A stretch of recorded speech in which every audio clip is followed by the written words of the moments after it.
बिस्मिल्लाहिर्रहमानिर्रहीम। अस्सलाम वालेकुम बच्चों, उम्मीद है आप लोग खैरियत से होंगे। आज क्लास 10th की फ़िज़िक्स का ज्योमेट्रिकल ऑप्टिक्स चैप्टर नंबर 12 का एक छोटा सा टॉपिक डिस्कस होगा, वो है रिफ्रैक्शन थ्रू प्रिज्म। ठीक है, तो रिफ्रैक्शन हमने वैसे भी पढ़ लिया पीछे कि क्या होता है whenever ray moves from one medium to another, it bends from its original straight path.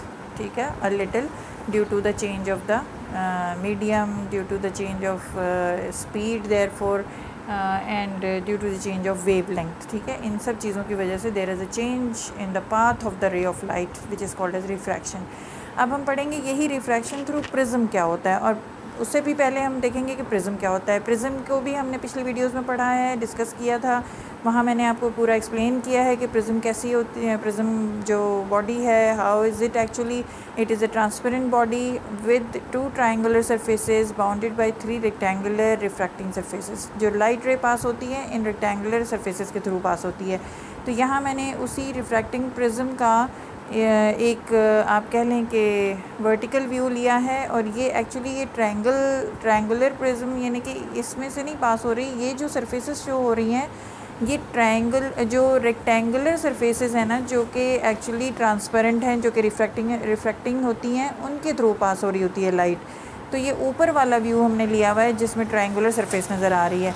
तो और ये जबकि ये फेसेस जो नज़र आ रहे हैं, ये तीनों साइड्स ये रेक्टेंगुलर सरफेसेस के हैं। ठीक है, अच्छा, अब ये रे ऑफ लाइट इंसिडेंट होती है तो व्हाट हैपन्स कि जब ये हवा से ग्लास में मूव करेगी तो it will no more be moving in straight line. PE is the incident ray. ठीक है, तो ये सीधी नहीं जाएगी बल्कि प्रिज्म के होने की वजह से it will B bent a little, और चूँकि रेयर टू डेंसर मीडियम जा रही होगी तो they will be moving towards the normal. ये देखें, ये नॉर्मल है, तो नॉर्मल ये अगर सीधी जाती तो ये होती, तो अभी टुवर्ड्स नॉर्मल यानी कि ये बेंड हो गई। ठीक है, तो ये जो रे है, दिस इज़ द रिफ्रैक्टेड रे for this part of the surface of the prism. ठीक है, ये और ये एंगल ऑफ इंसिडेंस है, this is the angle of refraction.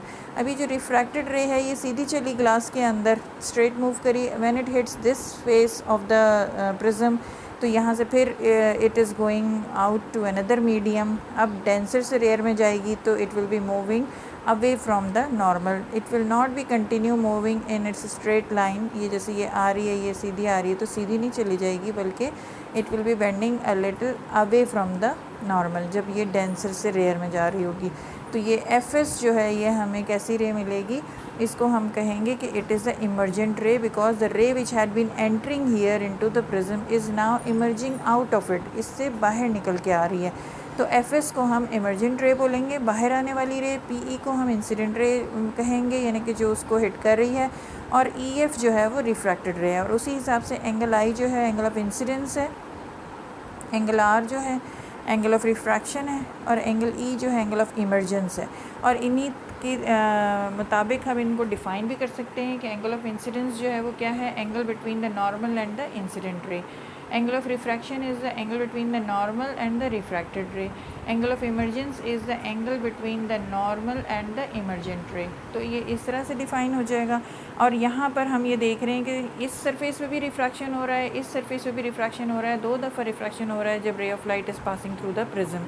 ठीक है ना, आखिर उसने ये ट्रांसपेरेंट मीडियम है तो रे ने तो पास होना है, लेकिन हर दफ़ा वो अपनी it will be changing its path. यहाँ पर ये स्ट्रेट पाथ से ये बेंड हुई, और यहाँ से ये जब स्ट्रेट पाथ से जा रही है तो ये स्ट्रेट नहीं जाएगी, यहाँ ये बेंड हो गई। तो जब फाइनली इंसिडेंट ये हो रही है और इमर्जेंट ये हो रही है, तो यानी कि एक्चुअली अपनी ये ओरिजिनल पाथ से कितनी बेंड हो गई जब ये बाहर निकल के आई है, that angle is called as angle of deviation. Capital angle of D, capital D से शो हुआ है। तो एंगल ऑफ डेविएशन को डिफाइन किया है, angle of deviation is the angle between the incident ray PE and the FS. ठीक है, angle between incident ray and the emergent ray FS. ये एंगल ऑफ डेविएशन की डेफिनेशन आ गई। और ये this is angle of deviation जो है that is the outcome of the refraction through prism, यानी कि प्रिज्म के थ्रू जो रिफ्रैक्शन ऑफ लाइट हो रही है उसका आउटकम ये है कि it is bending from its incident path by an angle of this much which is angle D, capital D. ठीक है, एंगल ऑफ डेविएशन। तो और हम ये देख सकते हैं कि जो पीई है, incident ray is not parallel to the FS, emergent ray के पैरेलल नहीं है ये।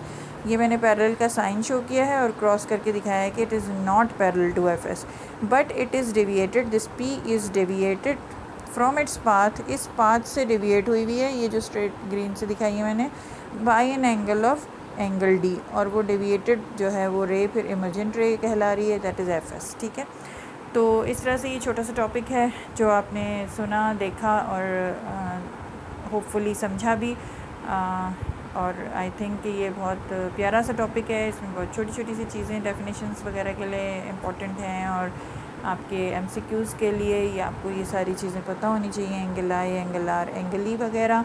और यहाँ पर हम ये भी कह सकते हैं कि जब रे ऑफ लाइट रेयर से डेंसर में प्रिज्म में मूव करती है तो ये जो रिफ्रैक्टेड रे है it bends towards the base of the prism भी कह सकते हैं, this is the base of the prism. तो एक बात और ये भी कही जाती है कि रिफ्रैक्टेड रे जो है it bends towards the base of the prism. ये भी पूछ लिया जाता है एग्जाम में कि किधर बेंड होती है, किस तरफ, अवे फ्रॉम द बेस यानी कि ऊपर की तरफ बेंड हो रही है या टूवर्ड्स द बेस हो रही है। तो वी सी दैट कि it is bending towards the base. तो ये भी एक सवाल है जो आपको यहाँ पे पता होना चाहिए। उम्मीद है कि ये यहाँ पर आपको सब कुछ समझ आ गया होगा। अगली वीडियोस तक इजाज़त दीजिए, वहाँ पे बिल्कुल अलग टॉपिक है, हम लेंसेज के बारे में शुरू करेंगे इंशाल्लाह। तब तक के लिए इजाज़त दें, अपना ख्याल रखें और अल्लाह हाफ़िज़। चैनल का नाम याद रखें फ़िज़िक्स पेज, अभी तक सब्सक्राइब नहीं किया है तो सब्सक्राइब कर लें ताकि आपके पास नई से नई वीडियोज़ जो हैं वो ऑटोमेटिकली पहुँचते रहें टाइम से। अल्लाह हाफ़िज़।